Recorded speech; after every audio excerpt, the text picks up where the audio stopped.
I am joined by Sal Kalura, owner of Anytime Fitness on the east end of Brampton. Border of Woodbridge and You're Brampton. close enough. You're in our Woodbridge bubble. Yes, that's and right. Mike from Freshouse. I think everyone kind of knows Mike by now. What's up, Mike? Hey, what's going on?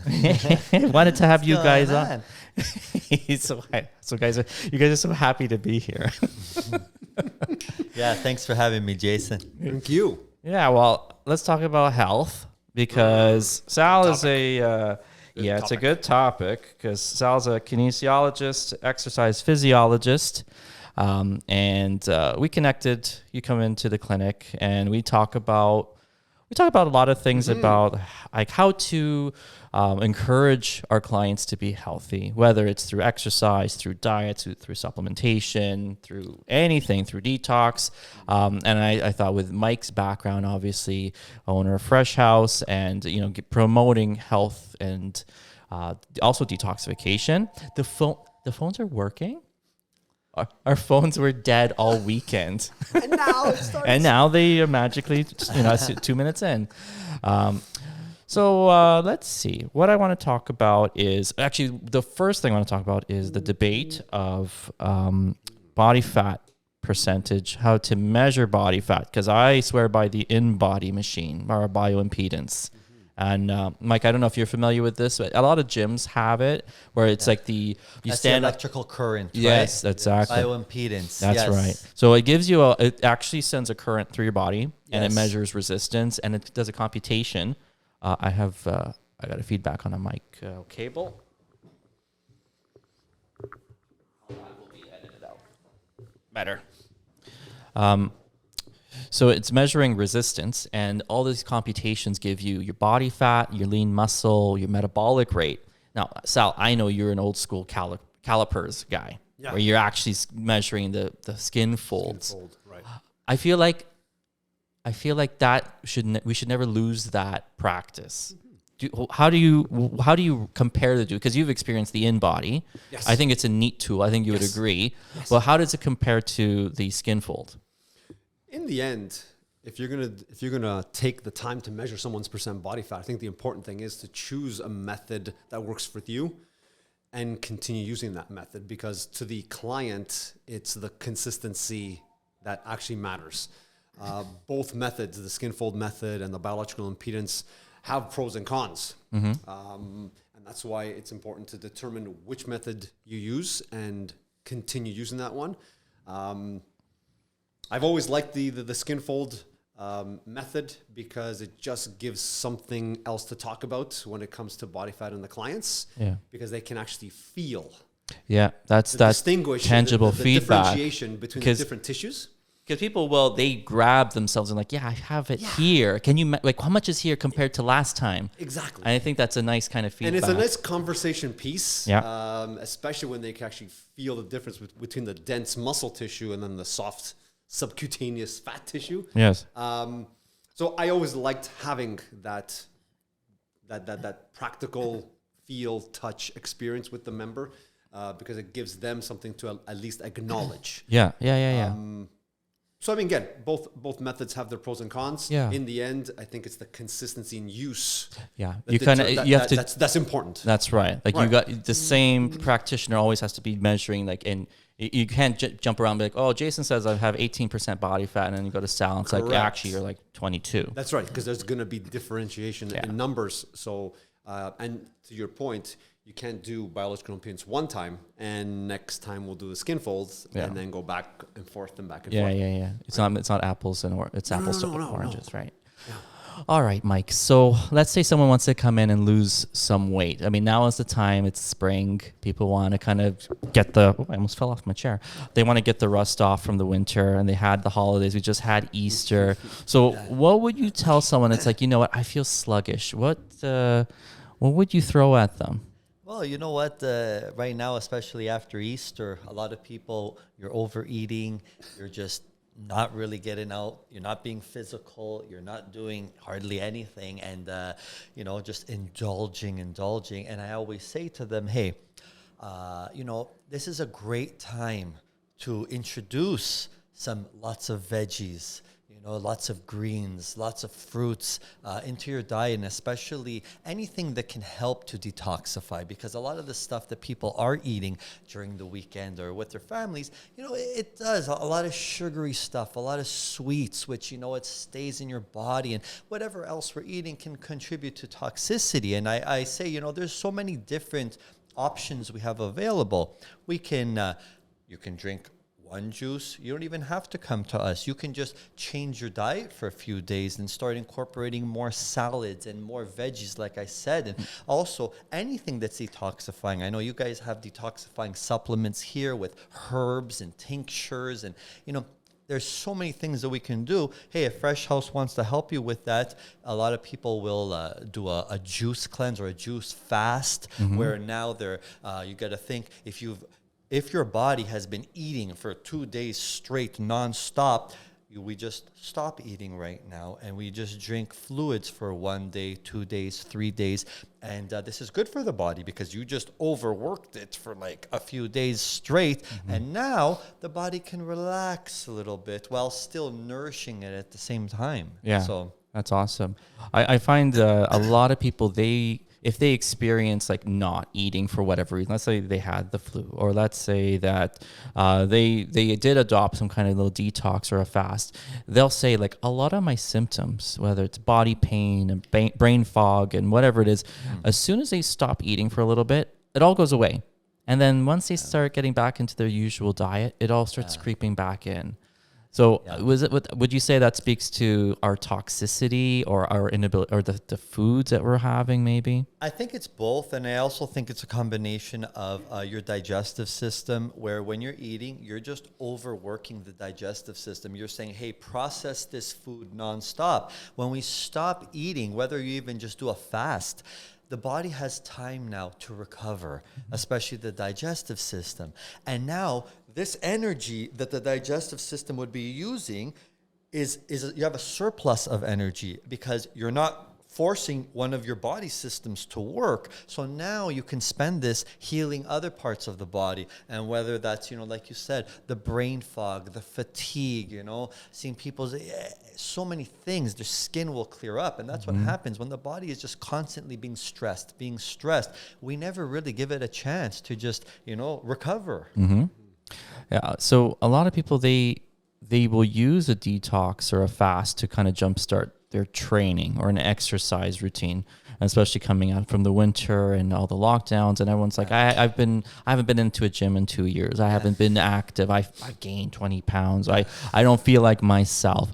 So what would you say would be a good way to kind of jumpstart a little bit more of like an exercise routine, or just to kind of start becoming active again? I think the important thing is when someone's starting out is to just make the decision. I think many times people are on the fence. I should start. Yep. I want to start. It's in their lingo. And I think the important thing is for anybody is to simply say, I want to do this. No, I need to do this. I have to do it. Let's get going. Yeah. And it could be something as simple as something small. Get out and start enjoying the fresh air. Now the weather is becoming a little bit nicer. Yeah. Just begin with a walk. Begin with a brisk walk. Go into a light jog. If you're really committed and you want to get into that environment of the fitness centers, then you know what? You have access to all the resources and the equipment. 10 years, and some of them would be intimidated by the environment sometimes. So I think it's also important, yes, if you're trying to start a brand new thing, find something, even if you said just go for a walk, something that you feel comfortable with, and then you move up from there where, hey, I can't go to these crazy environments yet, where I worked at a boot camp and some were scared. Maybe they want to come to a gym where you just start with the trainer one-on-one, where they can show them the basics, and then they build up from there, where then they'll be okay after to just go off on their own. And I think that everyone has like a place where they begin at, their foundational point, and then you build up from there. Exactly. Yeah. And that's the main thing. They just need to adopt that new mentality of activity, right? Many people will claim that I walk enough throughout the day through my job. Well, the body has this miraculous response to adapt. they need to understand that they need to just push it that little bit more. So I think begin with just a consultation. How can I begin? What are some simple strategies that we can implement right away that makes you feel comfortable enough that you want to do this a little bit more every week? Yeah, I like the idea. Like, there's two things that I'm thinking about. It's like there was a starting point, but with a progression attached to it. So it's like, yeah, I'm going to start walking, but I'm not going to just, okay, I walk 20 minutes a day for the rest of my life. Now it's going to be like, I walk, but now next week I'm going to start, increasing the intensity, or going to go a little bit further, or I'm going to go join with a friend, or now I'm going to do like a little bit of weights after when I get home. So there's like, you're adding a piece, because some people get so like, they're happy with just the static, like, okay, I walk. Okay, well, that was good to start. You kind of like, like you're the Tin Man. You got to loosen up. The rust is there. You're not going to have that mobility or the drive or the energy.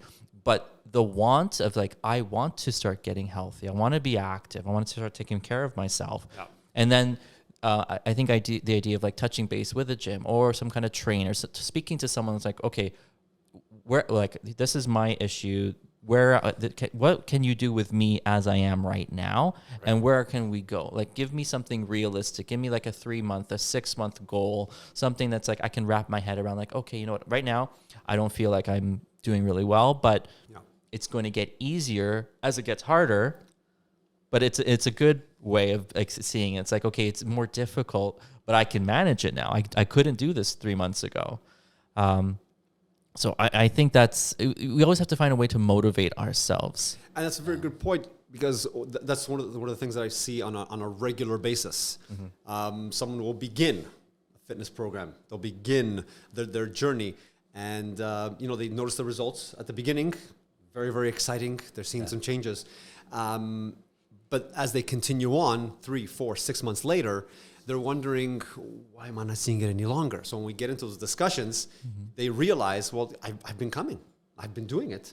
But that progression, that overload and progressive mentality needs to be implemented early, because the body will adapt. It needs to be challenged every once in a while. Those plateaus creep in, and then we get kind of lazy in a sense. You're trying to determine the onset of the plateau and prevent it from happening. So a simple discussion on, what is your experience?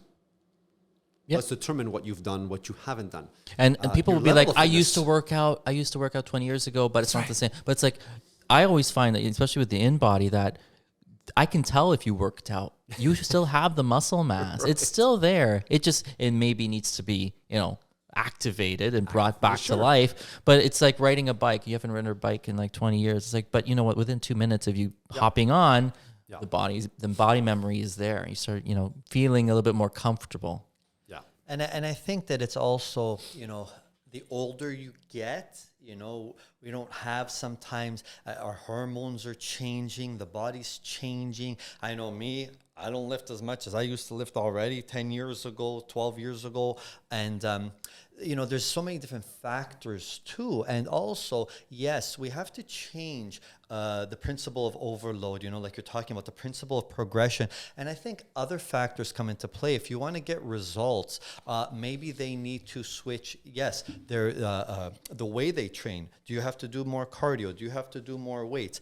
Do you need to change your diet? Do you need to start supplementing with certain things? Are you sleeping enough? Are you, is your brain being exercised enough? I feel like, are you too stressed out at work? I feel like there's so many factors that can come into play later that will affect our ability to get progress, to get the results in the gym. I've seen it too a lot. Yeah, and people underestimate that multifaceted dimension of lifestyle. And that's where I think the conversation needs to begin. So kind of summarizing what you just said very nicely, they need to just look at this from a lifestyle perspective and not just look at it from a diet perspective. An exercise perspective. Yes. You mentioned sleep. People underestimate the benefit, the powerful benefits of sleep and weight control. Right? Not getting enough sleep does promote weight gain. Sure. So something as simple Sleep. Yeah, we've become disconnected from all the areas of our body, and we think everything's like a subset. Nothing's interacting, and it's like not one thing doesn't affect another, because maybe they didn't read that somewhere, or their doctor or whoever. They're like, well, that has nothing to do with this. It's like, well, actually, the science is it's already been proven. It's like your stress load will take years off your life. It will make you heavier, will increase your risk of this, and that. So obviously it's a multifaceted issue. So that is a good time to segue to like, how do we manage stress? I know people use exercise for stress. I know people feel like when they've gone through a lot, they don't know how to detoxify or shed things, or even mentally deal with things. Mike, what would you say would be a good way, whether through diet, through any kind of practice, that someone can kind of like de-stress? I mean, one thing that's really helped me a lot, as a business owner, I'm sure you guys both know that it can just take over your whole life. And I started getting into meditation about 3 years ago, and it has done like wonders for me. And I think it gets to the point where you were just touching on, we can get so stressed out in our mind where it will actually have a physiological impact on us, where we will actually get sick because of, our mind can be an overload. And me, myself, I would have nonstop thoughts about, I would go home and I'm still thinking about work. I close my eyes. I'm still thinking. I couldn't get it out of my head. I couldn't get all the issues out of my head. I couldn't focus. And just being able to really train your mind. It's very, I think of it like exercising. You're just exercising the mind now. And I've been able to reach stillness in the mind. And I know that is helping my body calm down. I know it's helping my personality be calmer. I know it's helping me be healthier. And this is something that, I'm not moving. I'm not eating anything. This is simple. The strength of the mind. And what I've been doing specifically is breath work, where I'll just lay down once a week and I will breathe. I will do diaphragm breathing, heavy. And, then you get into other areas where I'll just sit down and listen for a 10-minute meditation. You can stare at something for like just staring and try to clear the mind. And for me, that has just unbelievable, worked wonders to my way of de-stressing. Sure. I mean, I did a course actually when I was at York called Relaxation. Oh, I did that course too. She was an older lady. She was pretty tough. She would kick me every. I took that course there too. I thought it was going to be a bit of a bird course, but it was a lot. It was very useful, but it was it was a good experience, and I learned progressive muscle relaxation. Exactly. So you're lying there and you're like contracting each muscle group, kind of doing a body scan and actually knowing what it feels like to let go of tension. Because people are like, I'll ask them like, do you feel tense? They're like, no. And they got their shoulders by their ears. Are up. Their tongue is to the roof of their mouth. Their eyes are like this. Yeah. And that's even your body. Just the way you're standing can affect you, where you just want to relax, And I always like to tell people, the mind is so strong. A perfect example is if there's a lion over there, he's coming at me. He didn't touch me. I'm sweating. My heart is beating. That's how strong your mind is. It's strong. It can make you sick. It can make you healthy. Yeah. I tell people they're stuck in sympathetic drive. Yeah. Right. And it's like the idea of like a bear is chasing you. It's like, but there's no bear. It's your work, or it's someone. Every time you get a phone call, you get that same visceral experience of like your heart, and you're. It's like, oh, what do they want now? And it's like you fight can't. Or flight and the idea is to try to get people to know what the rest and digest phase, the parasympathetic. Nobody knows what that is because nobody's in that state. And then guess what? Everyone can't digest and everyone can't rest and relax. And they're walking around constipated. They have, digestive issues. Because if the bear's chasing you, you can't take a poop. Non-stop. Nope. Yeah. You can't stop. The bear's not going to wait. They don't even know. And now the worst part is you can even eat healthy. But if you're in a sympathetic state of mind 24/7, you can exercise, you can eat healthy. You're not going to get the same result. You have to first allow the mind to calm down. Yeah. So what do you say? You see someone's coming in and they're stressed and they're not getting results. How would you address it? We try to look at it from a top level down, right? So we look at what's happening in your life, right? A lot of times the job is one of the most stressful things that people experience. Sure. And it's unfortunate that we live in such a fast-paced society that people, like to your point, Mike, they just don't take the time to just step back and take time for themselves. Yep. And that's one thing that I think I have tried to do that even for myself. Sure. I tend to be a laid-back type of personality, but my hyperactivity gets the best of me once in a while, as with anybody. So I think the main thing that people need to understand is that right now, stress is an integral part of our life. Sure. But it has to be addressed before it takes over, because again, you could exercise and you could eat healthily, but if that state of mind puts you in a place where the body cannot digest the simple foods and the exercise can't have its effect, then you're really just almost like a hamster in a wheel. You're kind of you're doing it, but nothing's happening. You're not getting anywhere. Yeah. Awesome. What would you say, and this is open to both of you, it's like, what are some misconceptions that people have that you're recognizing? It's like, you know what? People don't actually know this, whether it's about fitness or diet or health or detox or stress. I mean, one for me is people think that their body functions are all separate. It's like, my blood pressure has nothing to do with worry or stress. It's like, well, that's an obvious one. You actually mentioned constipation. So a lot of people, they have symptoms and they don't connect them. In your areas, in your fields, what do you find that people they're not recognizing? It's like, well, this is probably related to that. And they look at you, it's like, how? I don't get it.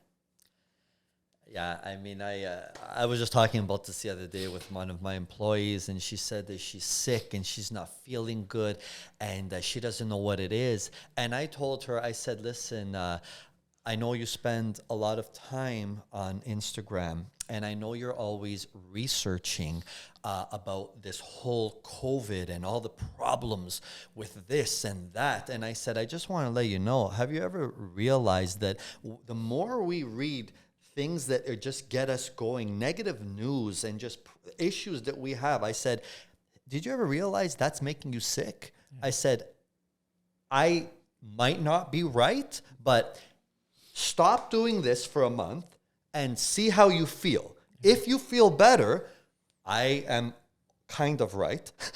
I don't want to say I'm totally I'll take right, a little credit. but I just, that's what it is, where she would have never thought, it's similar to watching the news. It's always a negative thing, and people they just don't see it, that this is affecting frustration, anger. You're just not putting the right emotions in your body, and now this is having a physiological impact on you. Would you say it's done on purpose? I would say yes. I think it's done. Someone wants that to happen. You're talking to someone here. When I opened my juice bar on the first day on the converter, I made a big sticky note and I taped it there, and I just said, never put on the news. So I've just always been like that. I mean, that's one of my rules. We don't have cable because there's one channel that everyone will just gravitate to. Oh yeah. And I use this. I'm glad you brought that up, because one of the things I talk to people is like, when you see the words breaking news. When we're kind of in the same age category. Breaking news was like the Challenger exploded, or the Iraq war. Breaking news. Yeah. Now breaking news is a bunch of butter on a tractor trailer flipped over, and it's That's breaking news. And that is that visceral, again, that experience is there. And I say to people, guys, it's unfortunate that the news can't teach me how to become a better person. For example, when I drive, I only listen to self-development audiobooks. And I've been like that for almost 10 years. I do not listen to anything else, period. Not the radio, not music. That's just who I am. And I say, I know that has helped me be more successful. But that's what I want. I want to be successful. So I say, I know for sure if you stop listening to the news and you started listening to this, you would be. But do you want that? I don't know what you want. You know? I think there's an addiction to that anxiety. I think people kind of get used to like, That feeling. I'm used to being here with things. Feel if, it. if everything's calm, it's like, I got to stir something up because my body doesn't like this. Like it's either bored or uncomfortable or awkward. It's like, I need some drama. yeah, drama is weird. And that's the funny thing. People look for that drama. And the way you said it, Jason, the addiction to anxiety, it's just so...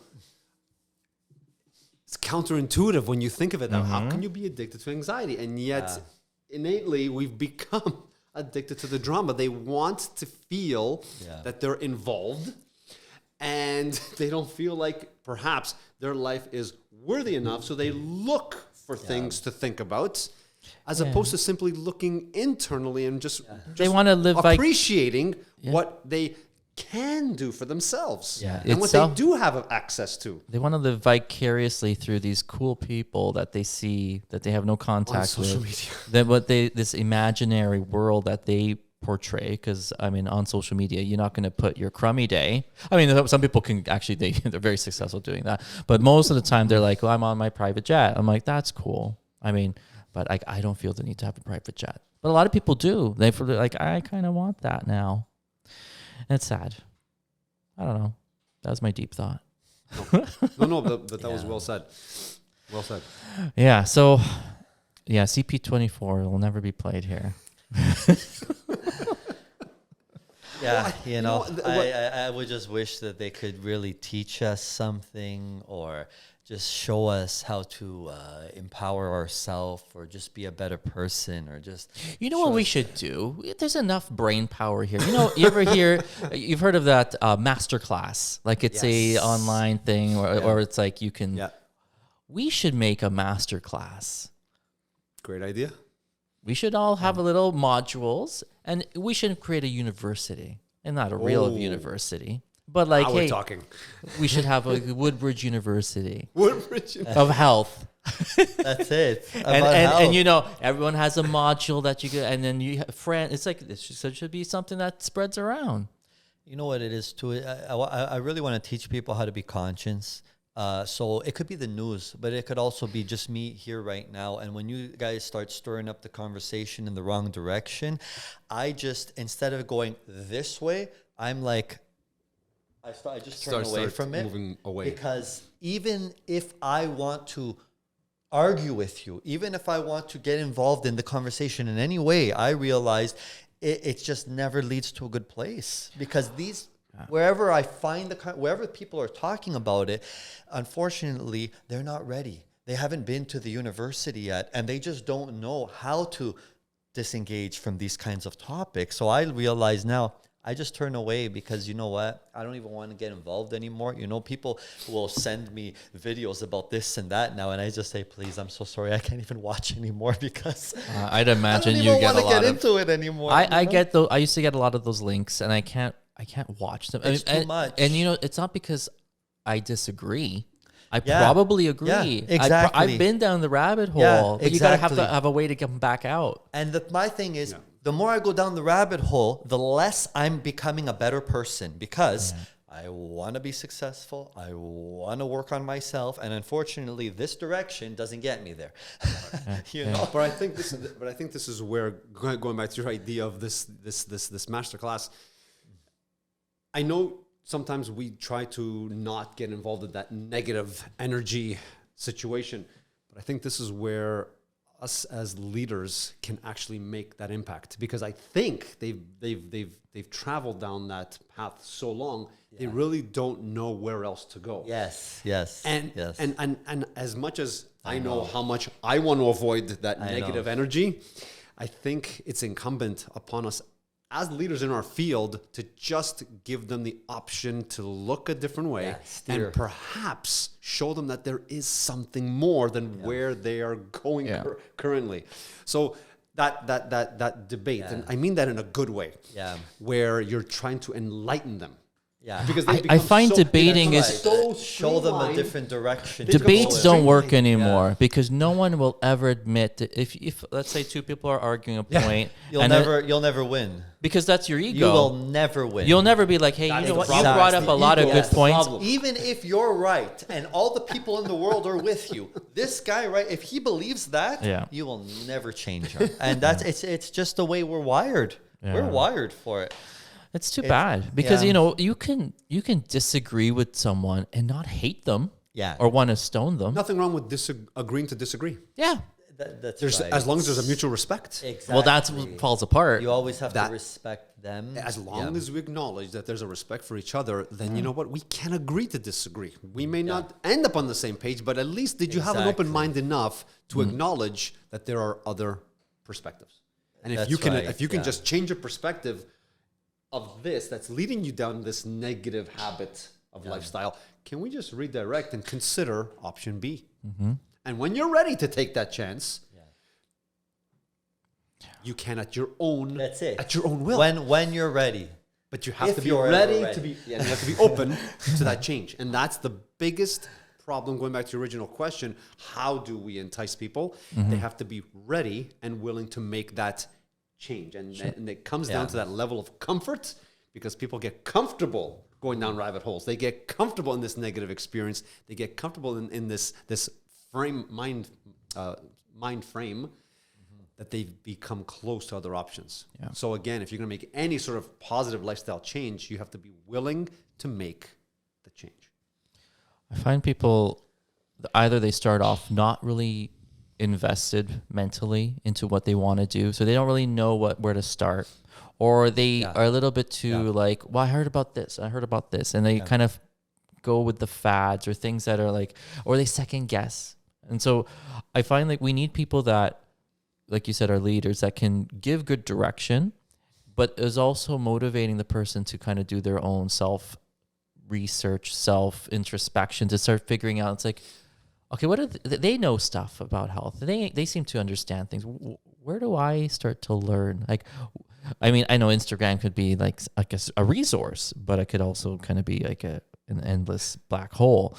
I think people need to find something like a practice, something that they can start investing themselves and learning about, so that they can have a one version of health, of what would work for them. Because I feel like you talk to any different practitioner, some people will be like, oh, you know what, it's all diet. And another person will be like, oh, it's all training, and it's all how you look at things. So it's all supplements, whatever. Like, they're all different pages of the same book. Like, they're all about health. I mean, you don't have to be proficient in every chapter, but I think people have to start to understand, like, go for a passion. Like, I'll tell people, like, what's your hobby? What do you like to do? And it's like, exercise isn't a hobby. Exercise is work. You can be passionate about exercise. Sure. You can like want to like, look things up and study, and that's a passion. That's good. But I think people have to find like what jives with them, where they fit into all of this. And then they can kind of start expanding a little bit or sharing what they've learned.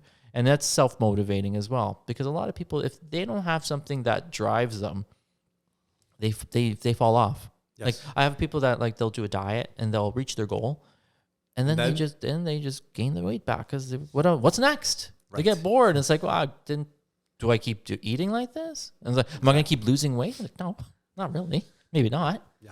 But I think people have to find something that's a passion. What would you guys say is your passion outside of like your job?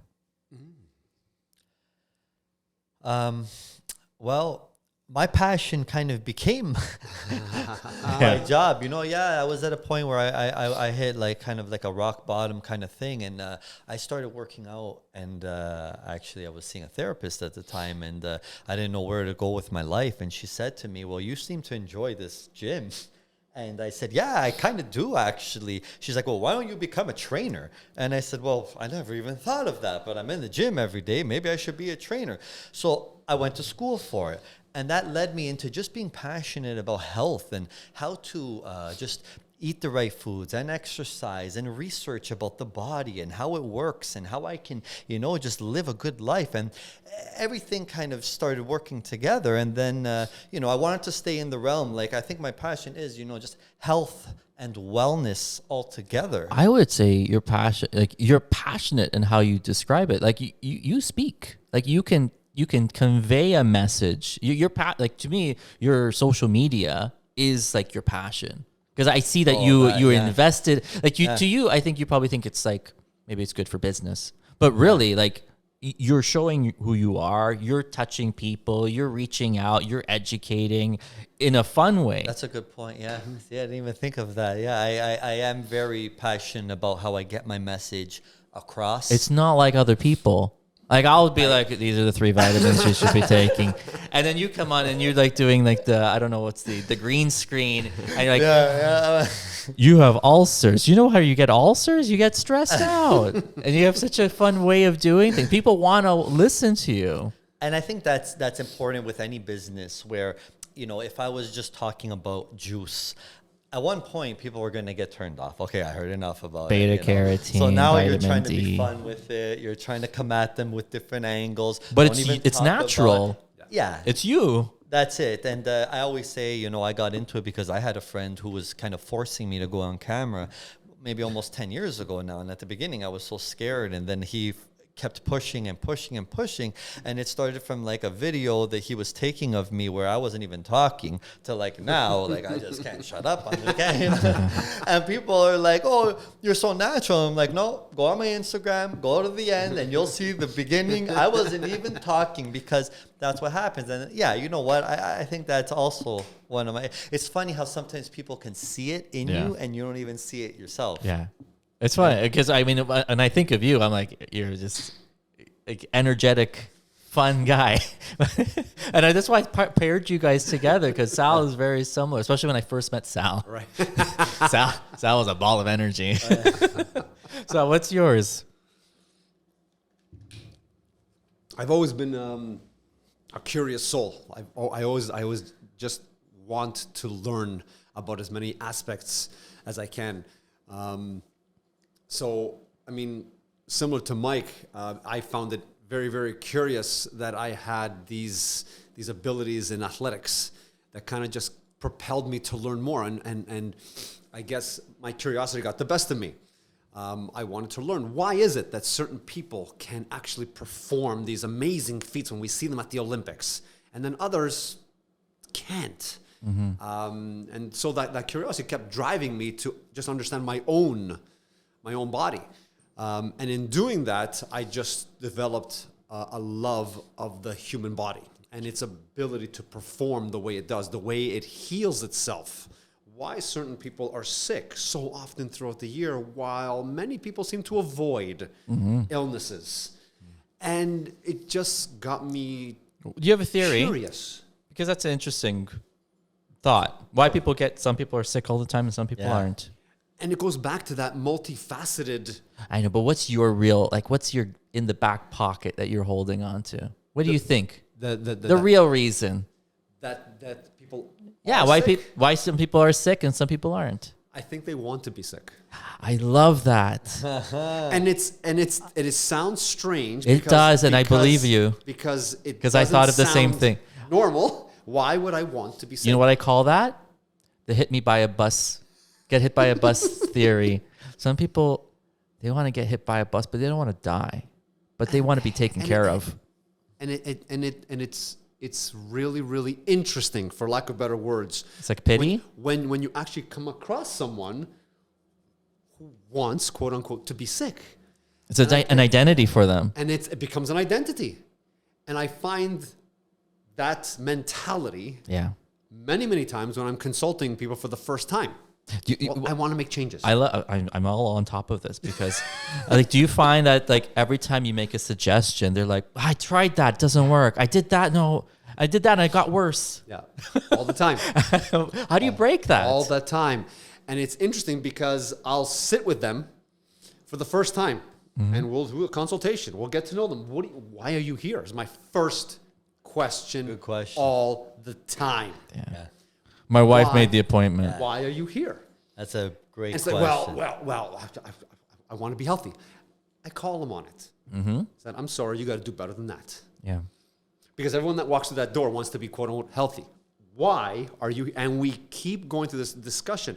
And in the end, they just want to be happy about themselves. Well, okay, so if we're looking to make you happy, would losing weight make you happy? Okay, yes, it would. Yeah, but why? Yeah. Because in the end, they spend so much time in the state of illness mindset and obesity and whatever the case may be, that they just don't realize that making these changes can actually make the world of difference. So why do you want to be sick? In the end, they want to. And what do you think they get out of it in a very kind of backwards way? Get out of what? Sorry. Being sick. I think it's going back to that drama in their life. Yeah. They want attention. That identity again. It It's goes like, back well, that's to- how I am. I that's- mean, I I want to get also- noticed. I want the attention on me. And if sickness brings attention on me, that makes me feel better. And again, it's ironic, it's a little backwards that way. wiring. but it's that poisonous, toxic mindset, unfortunately. Yeah, I think it's also their unconscious belief. Whereas if they're drawn to the news and drawn to the negative thinking and talking about sickness all the time, instead of talking about, I know all these people that are healthy, they're over here saying, I know all these people that are sick right now, right? And this is what just brings it. You're just actually attracting That's the that culture. energy to you. And these are the kinds of people. Yeah. Instead of saying, wow, this person just lost 10 pounds, he gained weight. They're always, where are you directing your focus?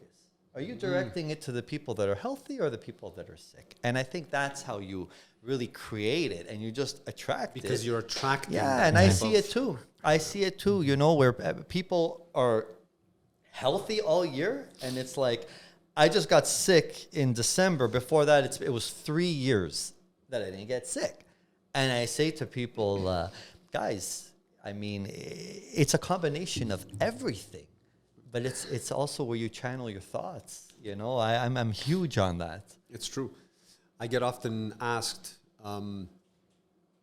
by my own clients, and I remember I was in a massage session once upon a time, and she noticed a great amount of tension around the neck area towards the head, and she asked, how often do you get headaches? Right? And people really are astounded by the fact that I don't know what a headache feels like. Because you always have one? I don't know what a headache feels like. And people are, I'm sorry, what? They're astounded by the fact that I've never experienced it. So going back to your point about having not been sick for 3 years, Yeah. how is that possible? I get sick all the time. Yeah. You don't get headaches? Really? I get headaches all the time. I Yeah. don't know what a headache feels like. And it's strange for people to actually take that in because they're dealing with that level of unhealthiness all the time. So I go back to, well, is that something you actually attract to yourself? Yeah. Are you manifesting? Are you it? there's the word. Are you manifesting The other day, this? someone said to me, how come you never get angry? I'm Yeah. like, That's what my staff says to me all the time. They go, how are you so calm? Like when I'm at work, I can get excited on camera. When I'm at work, hey guys, okay, you know, because what does anger get you? It's an emotion that I believe that we're not supposed to experience, or we should not it experience. shouldn't be the anger. first. It shouldn't be the first First thing. option. It shouldn't be the first one, but really, how is anger going to be beneficial, I say, especially in my work? How is it going to help me? How? I mean, especially in your Does it work, help it me doesn't. make better decisions? No. No, I don't think so. I mean, so that's one thing. That's more of the work side of things, but it does relate to health. It's like, I find like if I'm too nice to the staff, they take advantage of me. No, they don't take it. But you can be too nice. And sometimes you have to be, I don't say angry, but you got to be like disciplined. Like let's say someone just wants to take a week off. Assertive. Yeah, well, assertive with your words, and you'd be like, you there's a hierarchy in the workplace, and you kind of have to like you can't just let people just come and go. I mean, that might be a good example of anger. It was not really anger. But it's like, the range of emotions are normal if within a normal amount. You can't. Some people that the anger is just the first and only experience that they have. Yeah. Something happens, they get cut off, they get angry. They lost something, they get angry. Yeah. It's sad because then you don't want to be around those people. Make things awkward and uncomfortable. And it is a culture. I think people Yes. kind of get used to that. It's just like, well, everyone, Culture. that's how I am, and that's how my friends are, and that's what I see, and that's the people I follow. That's what they do. And I think there's a little bit of a groupthink mentality, because when you're in a social setting or you have friends, a group of friends, and then you start doing something different. Like you start doing something a little bit more in terms of health. Let's say you stop having gluten for whatever reason.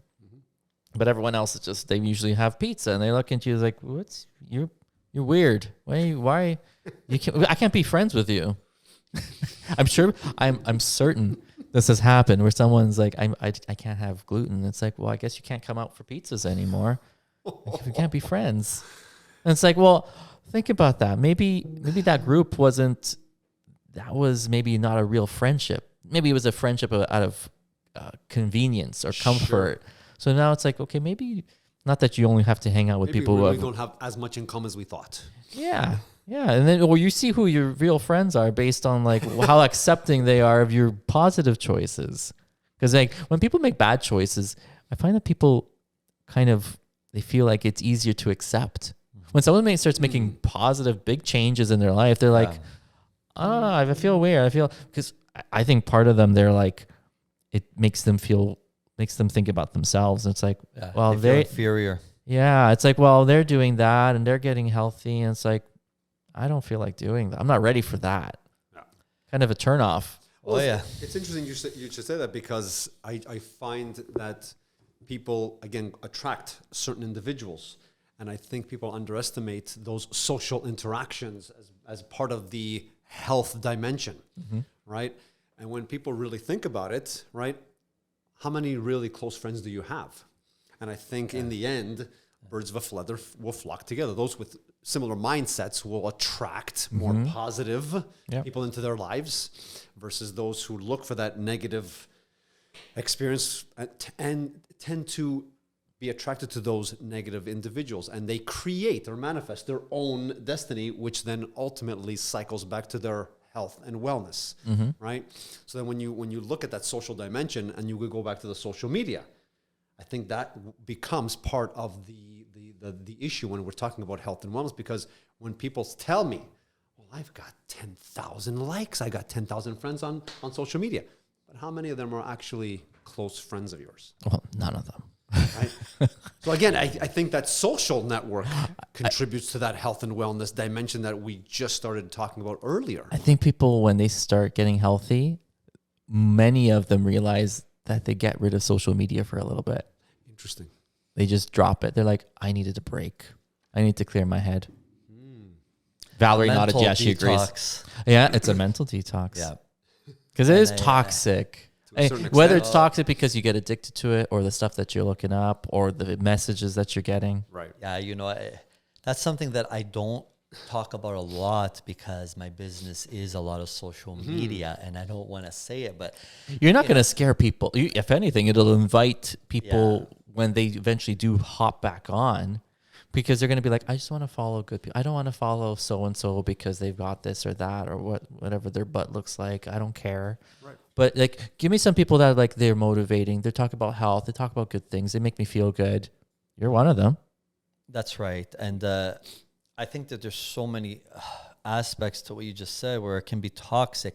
I can be looking at a page and read information that's dramatic and toxic, or just let alone the whole act of scrolling mindlessly. I'm saying now, whatever I have to do in my life to be successful, I'm going to stop it. I'm putting it on hold because I care about these people right now, and they don't even know me. And I'm giving them all my attention, and I'm giving them my energy, and they're giving me nothing back. And I'm not helping myself right now, because my life doesn't matter. It's over here. I care about you right now. So let me just do this. And I'm just like, holy shit, what's going on right now? If it was later, if it was 5 minutes, if it was only 5 minutes, but it's hours. It's true. So what has that contributed to your life? Oh, I know. It's like, oh my God. Yeah. And I was happy when I actually realized that, because the worst part is we do it and we don't even know it. It took me a long time to realize. I'm like, holy shit, what's going on right here?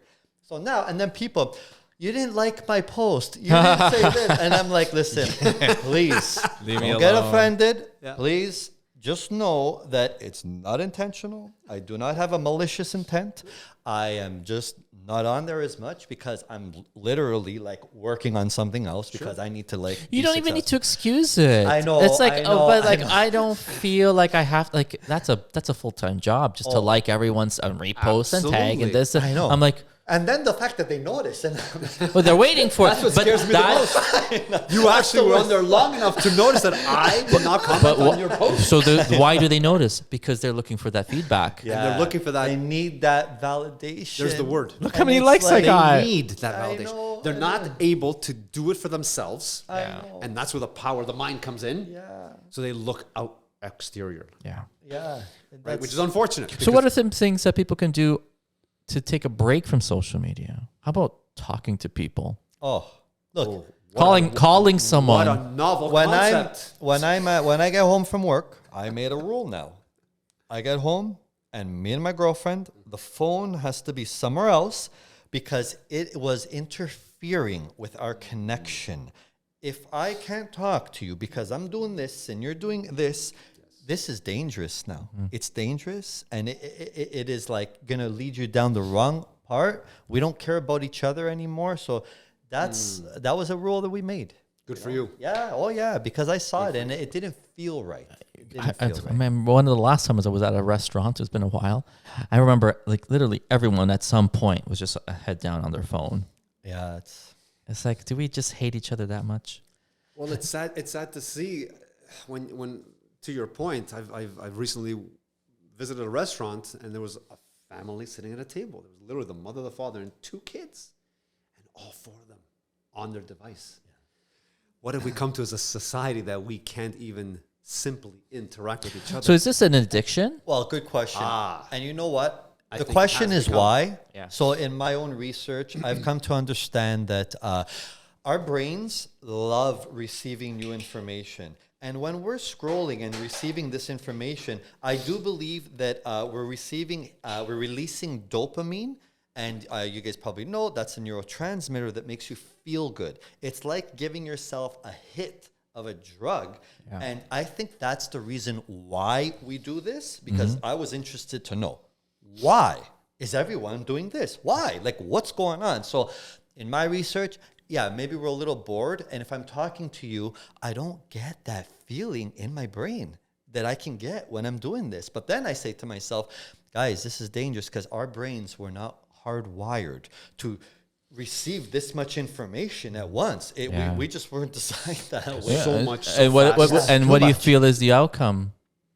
Probably the a huge outcome is- rise in well, what anxiety, happens- depression. Yes, Well, there we we have go. all these symptoms. Yeah. And we are desensitizing ourselves now, where it's like a cocaine addict who keeps, getting hits. high, taking these hits. So then when he's sober, he just doesn't feel right. And like us, It's if not you're normal. if you're in a room and you can't talk because you need that hit, and it's I think that was my good own analogy. kind of research, on good myself. analogy. It's smart. Yeah. Where'd you learn it online? But that's the Well, point. that's me. That's I'm curious. Where you have to know how to budget it. It's like it's a resource. Yes. It's a tool. It's useful. It can be for Yes. enjoyment. Yes. But at what point do you be like, okay, I shouldn't be thinking about the first thing I do when I wake up and it's the last thing I do before I go to bed. Right. It's kind of, we need to refocus. Right. So before we end, what are something? Let's just throw out some ideas where people can become motivated. What are some practices that you can do? Some things that you guys do yourselves. Like I have a spin bike in my office. I haven't used it in a couple of weeks, but it's taxes and all that stuff. So it's been busy. But that's something I also like playing video games.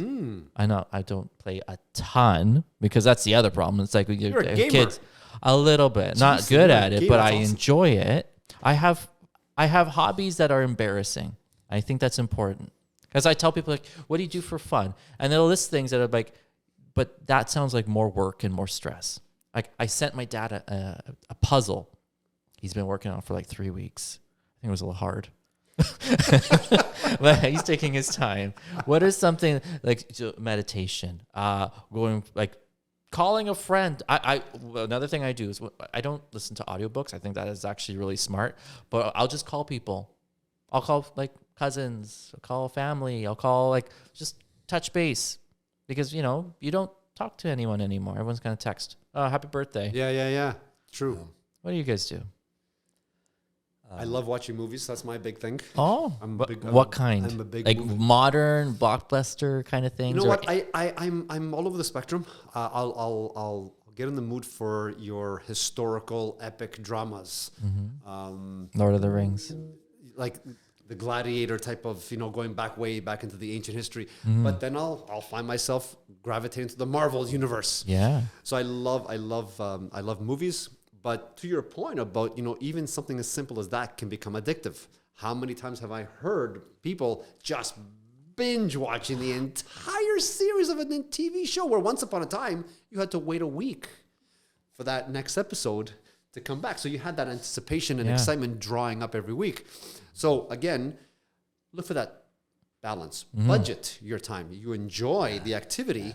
Great. I'll watch a movie, but I'm not going to watch a movie night movies. as opposed to a movie weekend where you just lie in the same spot for 36 hours. Exactly. So I find that kind of just takes me away from the stresses of life, right? Yeah. I dedicate all my time to my clients, to my family, but then I'll say, you know what? I want to just step back and just have time for myself. And a movie just kind of takes me away. I like being the escape. immersed That's good. into outer space. If I'm going into an outer space adventure like Star Wars, for example, I don't mind. It just takes me away. Yeah. My other hobby, and going back to your point about some are embarrassing, not at all. I'm a toy collector.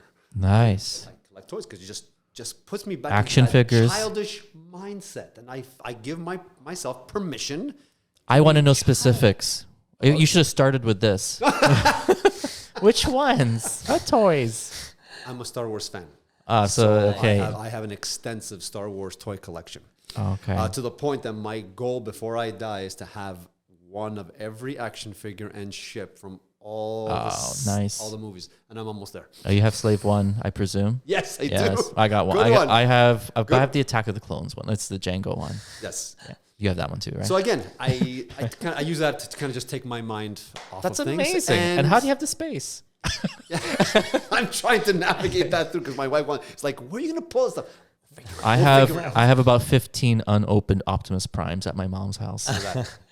Look at that. Yeah. And my kids, the kids go in and they're like, can we see that closet? I'm like, because every time they go in, one gets opened. I'm like, here, can you use the cheapy ones? That's a collector. You're not touching that one. And Mike, you're going to finish with your embarrassing hobby. Well, I think you touched on some great points where, as entrepreneurs, we devote all of our time and energy to our clients, to our closest relationships. And then the question is, I deserve to spend time doing something, just whether it's playing a video game, just nothing. And you're toy collecting, which I love because I also think that tapping into your inner child is so important. And that's one practice I've adopted over the last few years, which is tied into my meditation, because the concept of the meditation that I do involves, at one point of it, you think of a time in your life when you were a child that brought you immense amounts of gratitude. And if I don't deliberately, go to this facility and close my eyes and just lay down for an hour and a half and think about these memories of being a child, they get erased from our memory. And I know that I have went once a week for about 3 years now. And when I have deliberately done this, I think of these memories that I'm like, wow, if I didn't come here, I would have never thought about this. And I do think that that's just as good, because toy collecting is just giving you that feeling, and when I think about myself going to Wonderland for the first time, up the roller coaster, it's giving you the same feeling.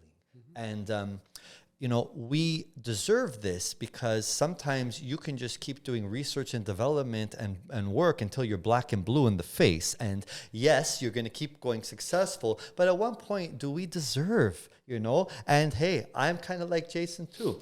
In the last maybe 6 months, I started downloading these little games on my phone. And when I get home from work, it feels good just to disengage and do this for 15 minutes because I was at the point where I would go home and I would continue working. And if I stopped working, I would feel bad. And then I'm like, whoa, stop. You can't feel bad because you have to play the game with yourself where I'm saying, Mike, it's okay. You deserve it. Calm down and just let it go. So games, the meditation has helped me a lot, and I think that's what has really little practices that I've developed, over the time and Good. stuff like that. This was very enjoyable. I appreciate you guys. Thank you. We'll do thanks this for having me. again. Thanks for having Yeah. Mike, Sal, thank you so much. I'm going to just edit this. Actually, there's not that much editing that has to go into it. We didn't have too many interruptions, but it was great. And I'll be posting this on Instagram and YouTube and all that good stuff. Okay.